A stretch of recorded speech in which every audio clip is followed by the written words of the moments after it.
Your settings in Warzone are more important than ever. With there being so many options, you can easily go wrong and totally mess up the way your game feels. So today I got you guys all the absolute best settings, so that way your shot can look very sticky and you can hit every single shot downrange. And real quick, if you guys could do me a favor and break 200 likes on today's video, that'd be awesome. Make sure y'all subscribe, those notifications turned on. All right, so hopping into this here to show you guys the absolute best settings. These are settings you can build off of. You don't have to use exactly what I do, but these are what I have and how I have a great KD and I'm able to hit all my shots, everything like that. So first thing, of course, we're on controller. I play on a tactical flipped, and I'll show you guys how to set this up. But I play on tactical flipped. I don't have any of these other things changed. I just play on tactical flipped, as I like to use the top bumpers instead of the bottom triggers when I'm, actually playing the game. I find it to be just more comfortable, better for me. It's something I grew up actually playing on PlayStation, so that's the reason I have that right there.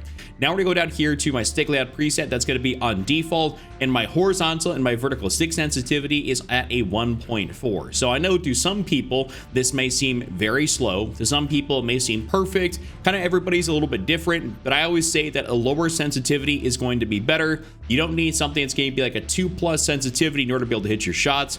I still go absolutely crazy in my gameplays and drop 30, 40, and 50 kill games without needing a super high sense, and I hit a lot of my shots and I get the accusations and any and all the above. So I'm telling you, a lower sense can be really nice.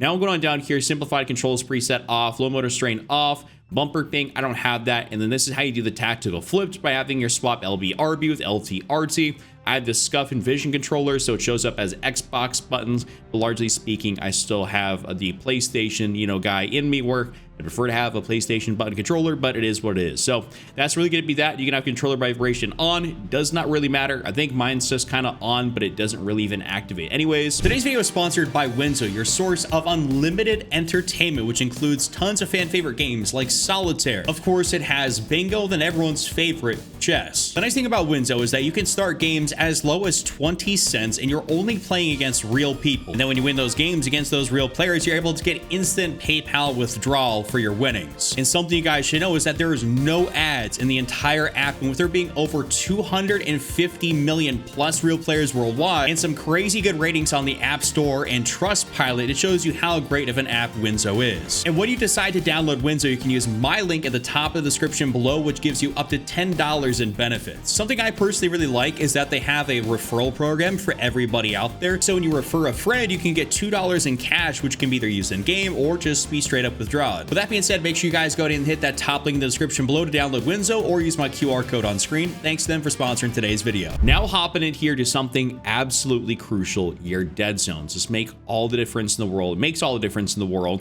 So your left stick minimum and your right stick minimum should be at as low as possible. I was about to say a 0, but as low as possible. So think about this. So look at my left stick. I have this, I'll turn it up here.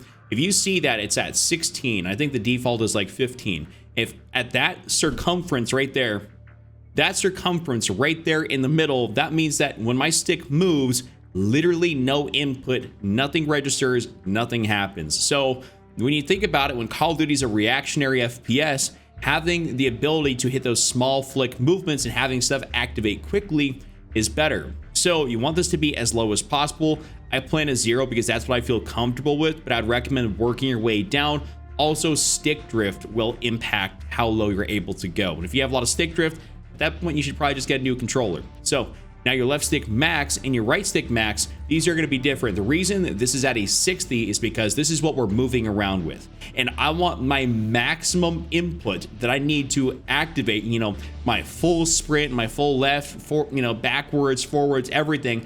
I want that to be condensed down because I don't want to hit the end of my, path on my analog stick for that to activate. I want it to only be 60% of that surface.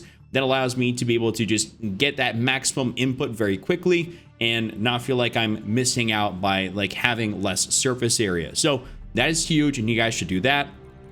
Right stick max, this should be at 99, 100, whatever feels good to you, but it should be no lower than 99. Just gonna put that out there. You do not want to lower this at all. That's your aiming stick. So if you start limiting that area you can aim, it is very, very bad. Now your left trigger and right trigger, this should basically be at a 0. I have it on a 15 only because I have hair triggers, basically mouse click triggers, and they are so sensitive that sometimes they would auto click in. And so this just basically keeps them from doing that. It's still literally a mouse click press for me. Now in the aiming tab, this right here is going to be pretty nice. So first thing, sensitivity multiplier, you guys want to go in here and you can see your ADS sensitivity multiplier. If you do not have, you know, your stick sensitivity like messed with so that there's a different custom sensitivity per zoom, this will not be locked. I have a custom sensitivity per zoom, which I can show you guys. But overall, I would suggest that you basically use a sensitivity that is lower than a 1.0, get it down to 0.9, 0.8, 0.7. I plan a 0.65. I know that might seem real low to some people out there, but it helps my aim feel very sticky. And largely at those close to medium ranges, that's what I ended up playing on. So I'd recommend to go for that and do not change absolutely anything else in here. This is my custom sensitivity per zoom for any guys that are wondering, a 0.65, 0.65. And I might alter this a little bit, but it's just basically to stop me from overcorrecting when I want to get those nice little sniper shots in, zoom in, quickly flick over. I felt myself overcorrecting, and so I dialed that back and started using the custom sensitivity per zoom just to allow me to hit more accurate sniper shots. So this right here is almost equally as important as your dead zones. Your ADS sensitivity transition timing should be on instant, not gradual, not after zoom. You want this to kick in as fast as possible. When you are ADSing, it keeps everything feeling very consistent. We don't want to change this to make sure that it's like after zoom. That's just bad. Same with gradual. Like, we just want to kick in as soon as possible, and instant does that for us. Third person ADS correction type can be on assist. Aim response curve type, I know some people like to say that, oh, you got to use standard, you got to use linear, you got to use dynamic. I don't think anyone says to use linear, but I see a large topic of debate between dynamic and standard. I personally find standard to be the stickiest for me, so I like to use the stickiest aim assist, and standard works out great for me. My shot's been feeling really on ever since I switched over to it a couple seasons ago, so I use standard. You can use dynamic if that works for you, but overall I'd say give standard a try. At least go into the firing range, check it out, see what works for you.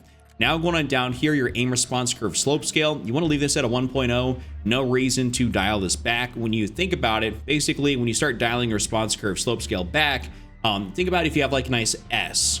And what that does is that essentially starts compressing the S to make it more of a straight line. At that point, if you bring this down to 0, you're essentially playing on linear. So we don't want that. We want the actual S curve and all the benefits of having standard or dynamic. So we don't want to mess with that at all. Don't do that. And of course, you guys saw my custom sensitivity per zoom. Now into the movement tab. This is pretty huge as well. Your sprint assist should be on tactical sprint assist. You don't want to have this on off or on. You want that basically to be your automatic tac sprint. Going to that show more sprint assist delay. Mine's at a 0. I think you can technically, if you have a keyboard mouse, like I'm on PC, you could set it to like a 1. I personally just have it at a 0. I don't want any type of sprint assist delay. I want to be able to sprint and do everything as fast as humanly possible, as it helps me get out of situations. And your sprint assist sideways and sprint assist backwards can both be on. That's basically going to be that. I need to favor that, but basically I'm going to hit show less. Mantle assist, you want this to be off. I don't really like to have mantle assist on. I don't want to randomly mantle objects. I do not like that. It pisses me off. So definitely do not have that on. It doesn't really do you a benefit. Crouch assist, you can have that off. And then your corner slice, this is one thing where you can actually have it on. Honestly, this is pretty solid. I gotten used to this over the past couple seasons, and it doesn't mess with your aim or anything. So if you feel like you want to kind of have a nice little peek out there, kind of almost like a door heady, so to speak, that's pretty good.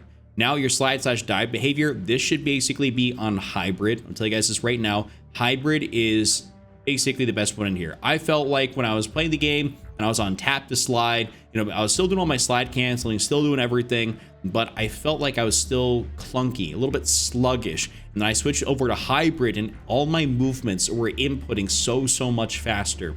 So I recommend just even like my forward, backwards, like my general movements were inputting so much faster for you to go to hybrid exclusively and just get used to that, because you will feel the difference immediately.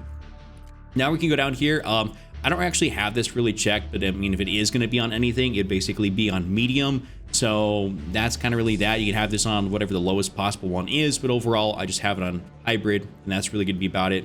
Automatic airborne mantle, I have this on sometimes just for like overall like some windows and stuff like that. Windows kind of are my arch nemesis in the game. They will get me killed so many times trying to hop out of a window. So I like to get a little bit of assist when I'm trying to go out something. Sprint and restore, you want that on. Slide, maintain, sprint on. Parachute, automatic behavior off. Mantle cancels reload, you want that on, that's for sure. And now we can basically go into the movement advanced settings here and take a look if there's anything that you guys want to take a look at. But anyways, there's not really a whole lot in here. That's just all the basic stuff. Now moving over to combat tab here to finish this thing out. Your aim down sight behavior can be on hold. And then of course, I mean, if you have this on toggle, you're just clinically lost. Turn this back to hold, seriously. This can be on toggle as well. I'm just going to go down here to show you guys some stuff that really does matter. Body shield finishing move behavior. This right here can basically be whatever you want. I want to do the prioritizing finishing move because I don't care to body shield anybody. I think it's be largely a waste of time for me and like how I play the game. So I don't do that. There's no right or wrong way to do this. Do what you want. If you want to do something that's insult to injury, right, that's fine. Do whatever you want with that. Does not matter. Armor plate behavior, this is huge. You want this to be on apply all, so that way when you press your triangle or your Y, just had to look down my controller there, still thinking PlayStation buttons, even though I have Xbox buttons on screen. You definitely want to go ahead and have that on apply all. Hold it down once, fully played up. Really nice when you got tempered, you only got to basically put 2 plates in, but otherwise still putting in 3 plates, it does make a difference. And we don't want to have our thumb off of the stick, you know, longer than we have to, because then obviously you can't really aim and look around properly when your thumb is holding down a button, right? Now we're gonna go down here, C4 detonation, you want that to be on 1 by 1. I think mine even glitched and it was not 1 by 1 there for a little bit because I threw 2 C4 before being able to detonate at one point. Good old Call of Duty glitching out. Now we'll go back down in here and there's not really much you need to look at, maybe besides the combat advanced settings. And this basically can be on like this right here. Interact / reload behavior is gonna be prioritize interact. You don't want this on anything else. Prioritize interact is going to help you pick up stuff the fastest, be able to do what you need to do.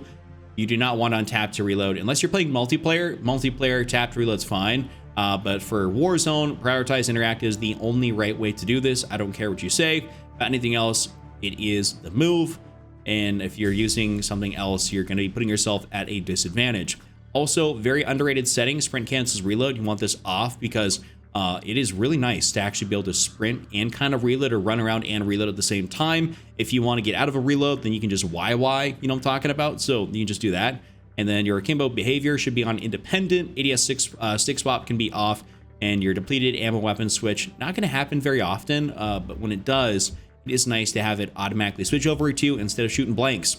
No one likes to be shooting blanks. All right, well, that's all my controller settings for y'all. If you enjoyed the video, I want you to give it a like, subscribe, notifications turned on. Check out this other video on screen, and I'll see you all next time.